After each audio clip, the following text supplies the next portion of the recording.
Happy New Year, everybody. I hope you all had a wonderful holiday break and that you're having a lovely start to 2024. Today's video, I want to do something a bit similar to what I did with my Christmas ornament video, the wrapping paper one. Because this was such a success, by the way, if you haven't watched it, I'll link it up at the top here so you can watch it after this one. But since I love the results of these, and I was given all these Christmas cards this year, I've got some really pretty cards. I thought, why don't I try and add these to resin? Greeting cards is one of those things where I love getting them, but then once the occasion is over, I don't know what to do with them. I kind of feel awkward throwing them away. So I thought, why don't we try and upcycle these and put them in resin? Let me know down in the comments what you do with your greeting cards once the special occasion is over. So let's get started, shall we? Okay, so the first thing I want to do is I want to add a layer of glittery resin to the rims of these trays. So I have here 3 of my favorite Larissi glitters. I have a Christmassy mix and 2 of the holographics. And you guys, this holographic silver is absolutely stunning. I'll definitely show you guys a close-up later in the video. And as for the resin, I'm going to be using Let's Resin's regular epoxy resin. I think regular epoxy resin can handle this project, but first let's just take a moment and appreciate how cute these tiny bottles are. I will be using way more resin than this. My resin's actually already mixed up and in my resiner's machine, getting rid of the air bubbles. And while the resiner's machine is doing its thing, I'm going to set up my little cups and pour my glitter in. I'm actually going to try doing this in a different order. I normally put my resin first and then pour the glitter on top, but this time I'm going to do the glitter first and then I'll pour the resin on top. Because it's Canadian winters, there's static everywhere.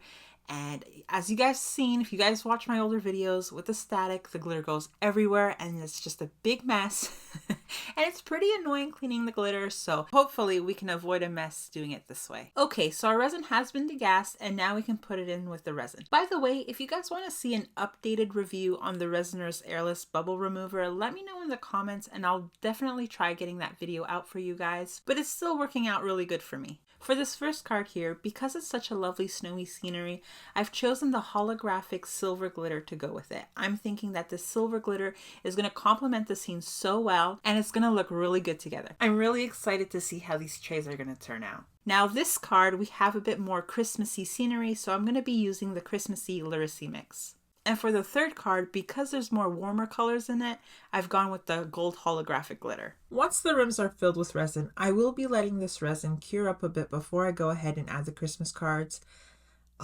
Glitter tends to float and I don't want any of this glitter getting in front of these pretty cards. Another thing I think is worth mentioning is if you make something like this where you want the rim to be different, you should fill the rim as full of resin as possible so then there's a nice transition between the rim and the rest of your piece. Okay guys, it's been a few hours and these rims have cured up enough that I can touch them. They're not sticky, so I want to go ahead and prep the greeting cards. I've already made up my stencils and I pretty much made them the same way I did with the stencils in my last video. The only difference is I cut them slightly bigger, about 1 millimeter bigger than the middle part of my mold, because I really want these cards to lay over the rim, if that makes any sense. You guys will see what I mean later in the video, but for now, I'm going to lay my stencil over the card, and I have to make sure the area of the design I want in my tray is within my stencil, and then I'm just going to trace it with a pencil and cut it out. Since this part is pretty straightforward, I'm only going to do 1 card with you guys, but let me know down in the comments if you still send out greeting cards around the holidays. Oh, and do you make your own greeting cards to send? I still send out Christmas cards because I love this tradition, but every year that goes by, I've been noticing that less and less people send them out, and it kind of makes me sad, but hey, what can you do? And here's what the cards are looking like now. If I was to do this again, one thing I would do differently, thinking about it now, I may do this once I'm done recording this part. I'm having one of those light bulb moments, is to make the stencil out of the other piece of card. I didn't show this part on video, but I did rip the front of the card from the backs, and making the stencil with it would have been a great way to use at least one of them up. Because these cards are embossed and also have glitter, it was a bit tricky to trace the paper stencil. It moved quite a bit, but now if the stencil had been made with the card, I bet you anything it would have been so much easier to trace. So I'm definitely going to make another stencil later, and the great thing is I'll be able to keep reusing it. Now it's time to seal these cards, and I want to show you guys 2 ways. For this card here, I'm gonna Mod Podge it like I did with the wrapping paper.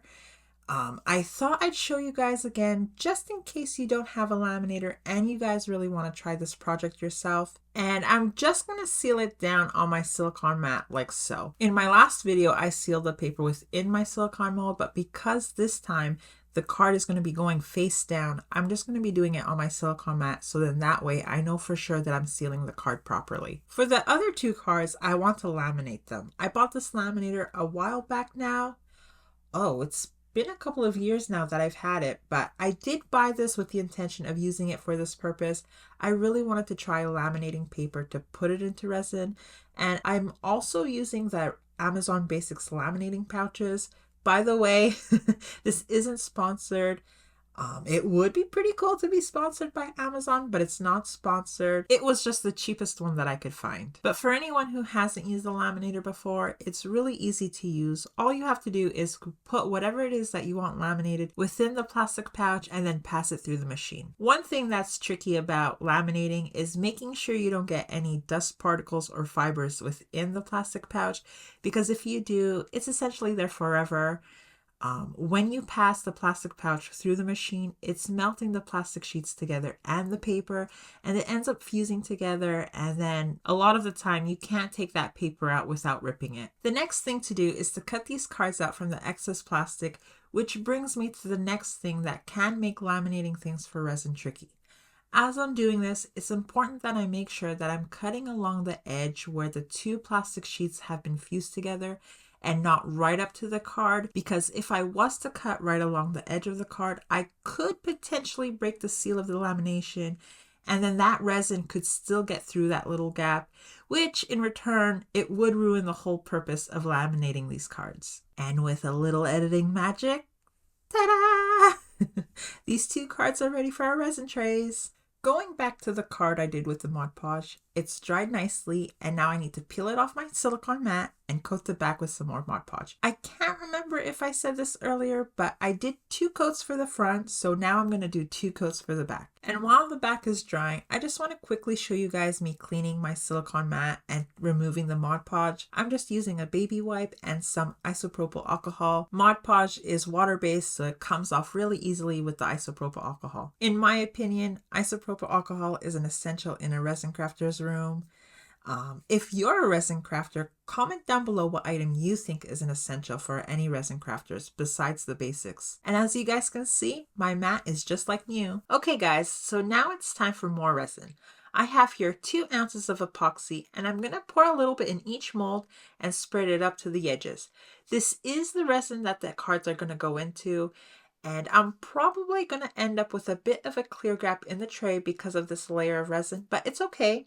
If this turns out looking half decent, and the way I'm imagining it will, I'll have to see how I can do it where this clear layer of resin won't be easily noticeable on the outside of the tray. Now, to put the cards in the trays, I'm going to very gently slide the cards into the resin. It may seem fast, but that's just because I've sped up this part of the video, but trust me, I'm going slow, and that's because I want to avoid as many air bubbles as possible. I'm also really hoping that these cards don't float. That's another reason why I've put this clear layer of resin. Of the 3 cards, the one that may float, I think, is the one sealed with the Mod Podge, because now that it has those layers of Mod Podge, the card feels so thin and soft now, and I'm actually finding it kind of weird. The card felt thick and sturdy before I sealed it, but now it's really soft, so I'll just have to wait and see. Keep your fingers crossed for me.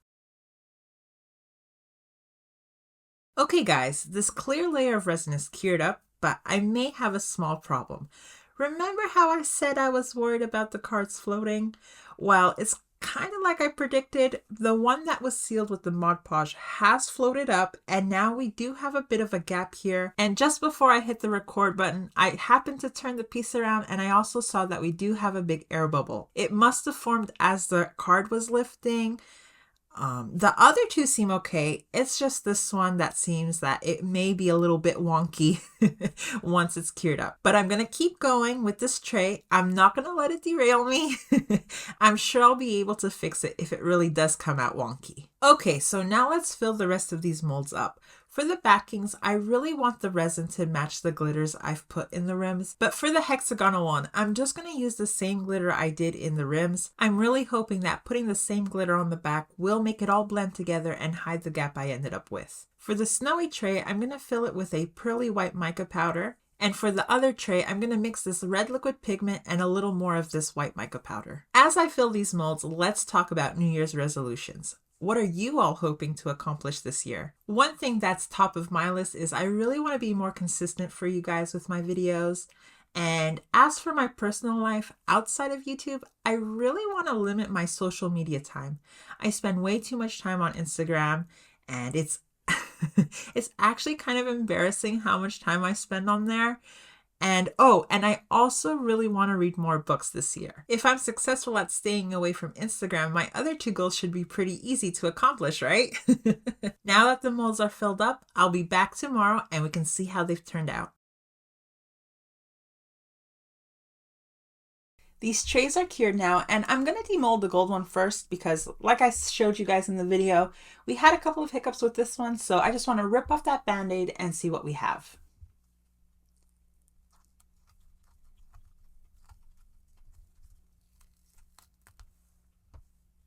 Oh, that looks so nice.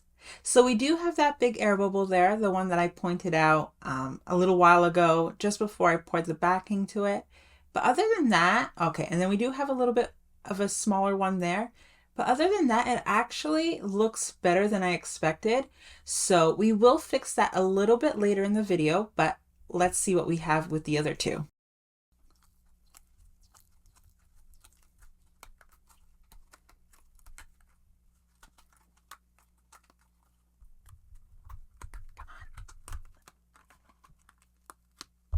Ooh, this one turned out pretty good too. So I can see a little bit of the red and clear coming out through there, but that's just because I guess I didn't put enough glittery resin in the rim, and that's okay. It just takes a little bit of practice and getting your ratio right. I'm kind of not really liking the shade of red I got for the back. I think the red doesn't really match the glitter, but overall it looks really good. We do have, again, the big air bubble there, but we will be fixing it. So let's just demold this last tray and then I'll show you guys how.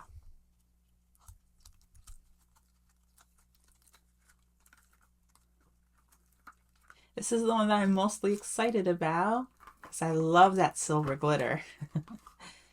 And oh, that looks so pretty. Look at that. The glitter and then the little bit of glitter in the actual card. That just looks so good together. Again, man, we have these big air bubbles right here. Look, there's this big one right here, but that's okay. We will fix it. I don't know how many times I've said we will fix it, but yes, we will fix it. But yeah, this looks so cool. So let me just set myself up. I'm going to go mix up some more resin and then I'll be right back and then we'll get this fixed. So the easiest way to fix these trays is to dome them. I have here another 3 ounces of resin and I'm just going to pour a little on each one and spread the resin to the edges. Now I could sand these down, but to be honest, I don't really like sanding down resin and I don't really want to risk the chance of ruining my cards. So that's why I'm just going to stick to doming them. Now, when it comes to doming trays like this with rims, it's important to keep the dome layer as thin as possible because if it's filled too much, then you'll lose a lot of the height from the rim, which can mean that your stuff will just slide off the tray, which then, of course, it means that your tray is useless. I really wish these trays had a much taller rim than it does. The base is really thick, but the rim can't be no more than a centimeter, so the dome has to be as thin as possible. Anyways, now I'm going to let these cure up overnight and I'll be back tomorrow so I can show you the final results. These resin trays are ready. I absolutely love how they've turned out. And look, you wouldn't even know I had to fix these. The air bubbles are gone. I've said it before and I have to say it again. Doming or doing a top coat can really elevate your pieces and also fix any little mistakes that you have in your pieces. I will have to play around with this a bit more to try and figure out a method where I don't get these big air bubbles. But yeah, these turned out really great, and I'm really impressed with the gold one. I'm really happy that adding the glittery back really did hide the gap. Let me know down below what you guys think of this, and I'm definitely going to try this again, but next time I really want to try using photographs. Does anyone say photographs anymore? But yeah, photos. As always, guys, I hope you enjoyed this video and that you've learned something. If you did, then please smash that like button. And if you'd like to see more resin crafting videos I've done, then be sure to check out one of the videos that's popping on screen now. Thank you all so much for watching. Bye!